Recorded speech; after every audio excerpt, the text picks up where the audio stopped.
सेजिया पर पियवा कर तमाशा करी के नासा। सेजिया पर पियवा कर तमाशा करी के नासा। केसिया में फुलवा उठवाला लीला गौले बानी। केसिया में फुलवा उठवाला लीला गौले बानी। देखे वाला पियवा भइल कटासा के करहो आशा। देखे वाला पियवा भइल कटासा के करहो आशा।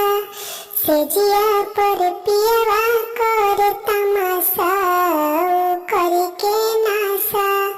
सेजिया पर पियवा कर तमाशा करी के नासा।